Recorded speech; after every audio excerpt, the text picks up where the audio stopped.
Around the World in 80 Days by Jules Verne, Chapter 24, during which Mr. Fogg and party crossed the Pacific Ocean. What happened when the pilot boat came in sight of Shanghai will be easily guessed. The signals made by the Tankadere had been seen by the captain of the Yokohama steamer, who, espying the flag at half-mast, had directed his course towards the little craft. Phileas Fogg, after paying the stipulated price of his passage to John Busby, and rewarding that worthy with the additional sum of £550, ascended the steamer with Ouder and Fix, and they started at once for Nagasaki and Yokohama. They reached the destination on the morning of the 14th of November. Phileas Fogg lost no time in going on board the Carnatic, where he learned, to Ouder's great delight, and perhaps to his own, though he betrayed no emotion, that Passepartout, a Frenchman, had really arrived on her the day before. The San Francisco steamer was announced to leave that very evening, and it became necessary to find Passepartout, if possible, without delay. Mr. Fogg applied in vain to the French and English consuls, and, after wandering through the streets a long time, began to despair of finding his missing servant. Chance, or perhaps a kind of presentiment, at last led him into the Honorable Mr. Battle-Carl's theatre. He certainly would not have recognized Passepartout in the eccentric mountebank's costume, but the latter, lying on his back, perceived his master in the gallery. He could not help starting, which so changed the position of his nose as to bring the pyramid pell-mell upon the stage. All this Passepartout learned from Ouder, who recounted to him what had taken place on the voyage from Hong Kong to Shanghai on the Tankadere, in company with one Mr. Fix. Passepartout did not change countenance on hearing this name. He thought that the time had not yet arrived to divulge to his master what had taken place between the detective and himself, and, in the account he gave of his absence, he simply excused himself for having been overtaken by drunkenness, in smoking opium at a tavern in Hong Kong. Mr. Fogg heard this narrative coldly, without a word, and then furnished his man with funds necessary to obtain clothing more in harmony with his position. Within an hour the Frenchman had cut off his nose and parted with his wings, and retained nothing about him which recalled the secretary of the god Tingu.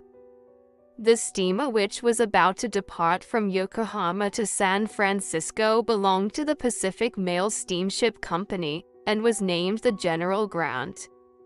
She was a large paddle-wheel steamer of 2,500 tons, well-equipped and very fast. The massive walking beam rose and fell above the deck. At one end a piston rod worked up and down, and at the other was a connecting rod which, in changing the rectilinear motion to a circular one, was directly connected with the shaft of the paddles. The General Grant was rigged with 3 masts, giving the large capacity for sails, and thus materially aiding the steam power. By making 12 miles an hour, she would cross the ocean in 21 days. Phileas Fogg was therefore justified in hoping that he would reach San Francisco by the 2nd of December, New York by the 11th, and London on the 20th, thus gaining several hours on the fatal date of the 21st of December.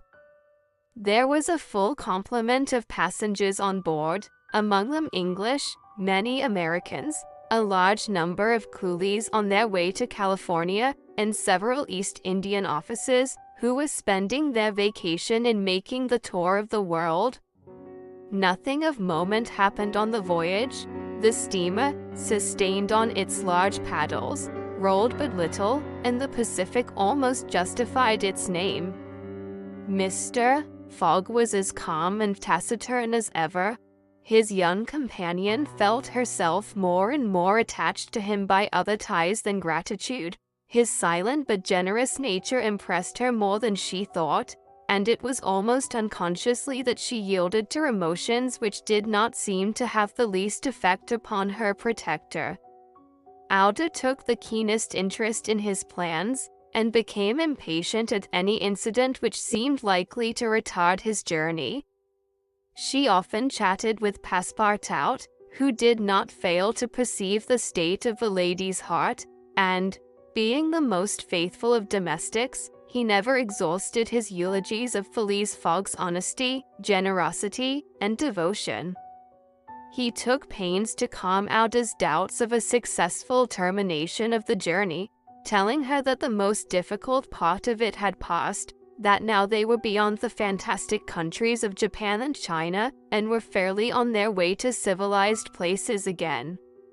A railway train from San Francisco to New York, and a transatlantic steamer from New York to Liverpool, would doubtless bring him to the end of this impossible journey round the world within the period agreed upon. On the 9th day after leaving Yokohama, Phileas Fogg had traversed exactly one half of the terrestrial globe. The general ground passed, on the 23rd of November, the 180th meridian, and was at the very antipodes of London. Mr. Fogg had, it is true, exhausted 52 of the 80 days in which he was to complete the tour, and there were only 28 left. But, though he was only halfway by the difference of meridians, he had really gone over 2/3 of the whole journey, for he had been obliged to make long circuits from London to Aden, from Aden to Bombay, from Calcutta to Singapore, and from Singapore to Yokohama. Could he have followed without deviation the 50th parallel, which is that of London, the whole distance would only have been about 12,000 miles, whereas he would be forced, by the irregular methods of locomotion, to traverse 26,000, of which he had, on the 23rd of November, accomplished 17,500. And now the course was a straight one, and Fix was no longer there to put obstacles in their way. It happened also, on the 23rd of November, that Passepartout made a joyful discovery. It will be remembered that the obstinate fellow had insisted on keeping his famous family watch at London time, and on regarding that of the countries he had passed through as quite false and unreliable. Now, on this day, though he had not changed the hams, he found that his watch exactly agreed with the ship's chronometers. His triumph was hilarious. He would have liked to know what Fix would say if he were aboard. "The rogue told me a lot of stories," repeated Passepartout, "about the meridians, the sun, and the moon." "Moon? Indeed, moonshine more likely. If one listened to that sort of people, a pretty sort of time one would keep. I was sure that the sun would some day regulate itself by my watch." Passepartout was ignorant that, if the face of his watch had been divided into 24 hours, like the Italian clocks, he would have no reason for exultation, for the hands of his watch would then, instead of as now indicating 9 o'clock in the morning, indicate 9 o'clock in the evening, that is, the 21st hour after midnight, precisely the difference between London time and that of the 180th meridian. But if Fix had been able to explain this purely physical effect, Passepartout would not have admitted, even if he had comprehended it. Moreover, if the detective had been on board at that moment, Passepartout would have joined issue with him on a quite different subject, and in an entirely different manner. Where was Fix at that moment? He was actually on board the General Grant. On reaching Yokohama, the detective, leaving Mr. Fogg, whom he expected to meet again during the day, had repaired at once to the English consulate, where he at last found the warrant of arrest.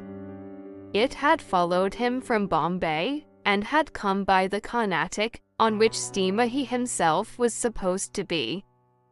Fix's disappointment may be imagined when he reflected that the warrant was now useless. Mr. Fogg had left English ground, and it was now necessary to procure his extradition. Well, thought Fix, after a moment of anger, my warrant is not good here, but it will be in England. The rogue evidently intends to return to his own country, thinking he has thrown the police off his track. Good, I will follow him across the Atlantic. As for the money, heaven grant there may be some left. But the fellow has already spent in traveling, rewards, trials, bail, elephants, and all sorts of charges, more than £5,000. Yet, after all, the bank is rich. His course decided on, he went on board the General Grant and was there when Mr. Fogg and Ouder arrived. To his utter amazement, he recognized Passepartout despite his theatrical disguise. He quickly concealed himself in his cabin to avoid an awkward explanation and hoped, thanks to the number of passengers, to remain unperceived by Mr. Fogg's servant. On that very day, however, he met Passepartout face to face on the forward deck.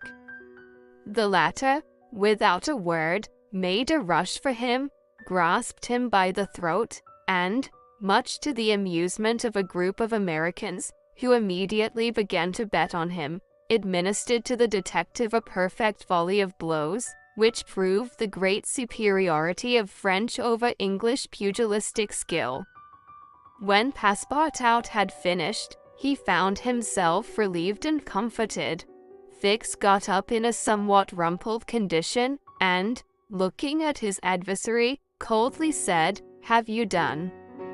"For this time, yes." "Then let me have a word with you." "But I, in your master's interests." Passepartout seemed to be vanquished by Fix's coolness, for he quietly followed him, and they sat down aside from the rest of the passengers. "You have given me a thrashing," said Fix. "Good. I expected it. Now, listen to me. Up to this time I have been Mr. Fogg's adversary. I am now in his game." "Aha!" cried Passepartout. "You are convinced he is an honest man?" "No," replied Fix coldly. "I think him a rascal." "Shush! Don't budge, and let me speak. As long as Mr. Fogg was on English ground, it was for my interest to detain him there until my warrant of arrest arrived. I did everything I could to keep him back. I sent the Bombay priests after him. I got you intoxicated at Hong Kong. I separated you from him, and I made him miss the Yokohama steamer." Passepartout listened, with closed fists. "Now," resumed Fix, "Mr. Fogg seems to be going back to England. Well, I will follow him there. But hereafter I will do as much to keep obstacles out of his way as I have done up to this time to put them in his path. I've changed my game, you see, and simply because it was for my interest to change it. Your interest is the same as mine, for it is only in England that you will ascertain whether you are in the service of a criminal or an honest man." Passepartout listened very attentively to Fix, and was convinced that he spoke with entire good faith. "Are we friends?" asked the detective. "Friends? No," replied Passepartout, "but allies, perhaps. At the least sign of treason, however, I'll twist your neck for you." "Agreed," said the detective quietly. 11 days later, on the 3rd of December, the General Grant entered the Bay of the Golden Gate and reached San Francisco. Mr. Fogg had neither gained nor lost a single day.